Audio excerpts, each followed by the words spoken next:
जिल्ह्याची खबरबात या बातमीपत्राचे प्रायोजक आहेत Mac Care super speciality hospital Ahmednagar.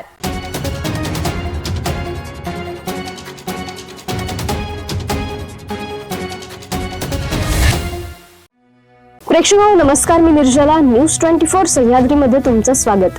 तर पाहूयात अहिल्यानगर जिल्ह्यातील महत्त्वपूर्ण बातम्यांचा आढावा जिल्ह्याची खबरबातमध्ये। जिल्हा रुग्णालयाने अनेक शासकीय कर्मचाऱ्यांना दिलेली दिव्यांग प्रमाणपत्र संशयास्पद आहेत।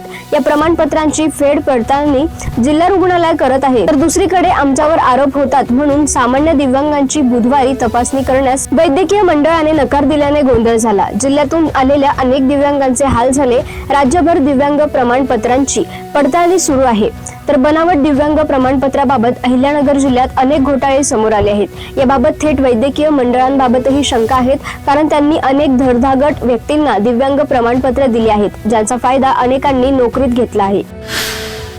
जागतिक कर्करोग दिनाचे औचित्य साधून सिद्धी पॅरामेडिकल येथे विद्यार्थ्यांच्या वतीने कर्करोग जनजागृतीसाठी नाटिका व पोस्टर प्रेझेंटेशन या कार्यक्रमाचे आयोजन करण्यात आले होते। या उपक्रमाचा मुख्य उद्देश समाजामध्ये कर्करोगाबाबत जनजागृती निर्माण करणे हाच होता। या कार्यक्रमात विद्यार्थ्यांनी सादर केलेल्या नाटिकेतून कर्करोगाची कारणे, लक्षणे, प्रतिबंधक उपाय तसेच वेळेवर तपासणीचे महत्त्व हे प्रभावीपणे मांडण्यात आले। तसेच पोस्टर प्रेझेंटेशनद्वारे कर्करोग प्रतिबंध, आरोग्यदायी जीवनशैली आणि उपचाराबाबत महत्त्वपूर्ण माहिती देण्यात आली। दुचाकी स्वारांच्या निष्काळजीपणामुळे होणाऱ्या प्राणघातक अपघातांना आळा घालण्यासाठी राहुरी पोलिसांनी हेल्मेट विना दुचाकी चालवणाऱ्यांविरोधात कठोर कारवाई सुरू केली आहे। मंगळवारी 50 दुचाकी स्वारांवर कारवाई करत तब्बल 50,000 रुपयांचा दंड वसूल केलाय। राहुरी पोलीस स्टेशनच्या हद्दीत सन 2024 मध्ये 57 तर सन 2025 मध्ये 58 असे एकूण 115 अपघात घडले। यात 115 नागरिकांना आपला जीव गमवावा लागलाय, तर या अपघातांमधील बहुतांश मृत नागरिक हे दुचाकी चालवताना हेल्मेट न वापरणारे होते। नगर मनमाड महामार्गासह राहुरी परिसरात वाढलेली वाहतूक, वेगाची स्पर्धा आणि सुरक्षिततेकडे होणारे दुर्लक्ष यामुळे अपघातांचे प्रमाण वाढत आहे।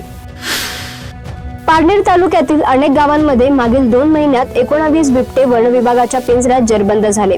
हे बिबटे वडगाव सावताळ नर्सरीमध्ये ठेवण्यात आले आहेत, परंतु त्यांचे करायचे काय असा प्रश्न उपस्थित होत आहे। याबाबत केंद्र व राज्य सरकारचे कोणतेही आदेश नसल्याने या बिबट्यांचे तातडीने नैसर्गिक अधिवासात पुनर्वसन करण्याची मागणी कडा येथील जीवदया फाउंडेशनच्या वतीने करण्यात आली आहे। तसेच निवेदन केंद्रीय मंत्री भूपेंद्र यादव व वनमंत्री गणेश नाईक यांना पाठवण्यात आले आहे।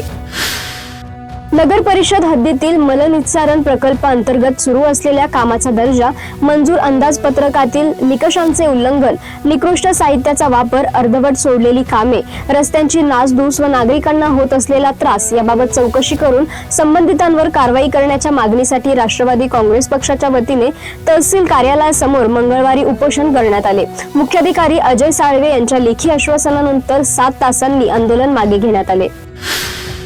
जिल्ह्याची खबरबातमध्ये घेऊयात एक छोटीशी विश्रांती। रोखोक पत्रकारिता, निर्भीड बाणा आणि कणखर भूमिका, महाराष्ट्राचा सखा, सत्याचा पाठीराखा, शब्दांचं सामर्थ्य, विश्वसनीयतेची उंची। न्यूज 24 सह्याद्री। विश्रांतीनंतर तुमचं पुन्हा एकदा स्वागत। पाहूयात पुढील बातम्या।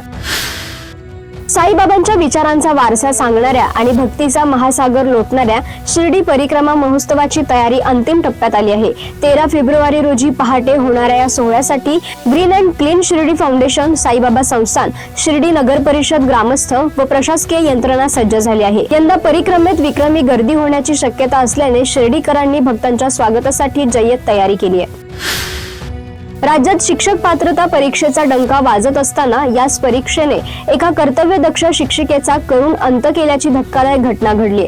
राहता तालुक्यातील कोराळे येथील श्री गणेश इंटरनॅशनल स्कूलमध्ये ज्ञानदानाचे कार्य करणाऱ्या पूजा रोशन ठोंबरे यांचा पुणे येथील नाशिक फाटा येथे टँकरच्या धडकेत जागीच मृत्यू झालाय। या घटनेने अहिल्यानगर आणि नाशिक जिल्ह्यात हळहळ व्यक्त होत असून सरकारच्या परीक्षा केंद्रांच्या अजब धोरणांविरोधात संताप उसळला आहे।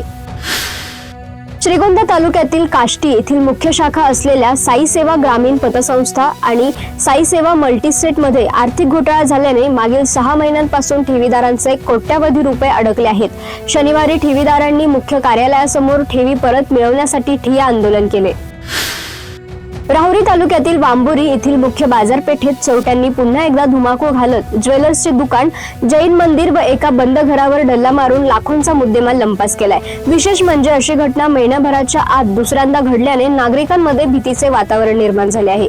या प्रकरणातील 6 जणांची टोळी सीसीटीव्ही कॅमेऱ्यात कैद झाली आहे। शेवगाव तालुक्यात एकल महिलांना आर्थिकदृष्ट्या सक्षम करण्याचे उद्दिष्ट ठेवून साऊ एकल महिला समिती कार्यरत असल्याचे प्रतिपादन समितीच्या प्रतिमा हेरम कुलकर्णी यांनी केले। साऊ एकल महिला समिती शेवगाव शाखेच्या वतीने आयोजित एकल महिला मेळावा व आरोग्य तपासणी शिबिरात त्या अध्यक्ष म्हणून बोलत होत्या। या कार्यक्रमास नगराध्यक्षा मायाताई मुंडे, नगरसेविका डॉक्टर गीता लांडे, तारामती दिवटे यांच्यासह मान्यवर उपस्थित होते।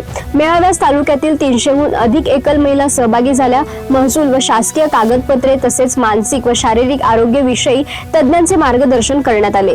समितीच्या वतीने महिलांना कडधान्य किटचे वाटप करण्यात आले। प्रतिमा कुलकर्णी यांनी महिलांशी संवाद साधत कुठल्याही प्रकारच्या कामात अडचणी असल्यास सहकार्य करण्याचे आश्वासन दिले। या कार्यक्रमाचे सूत्रसंचालन व आभार अमोल घोलप यांनी मानले।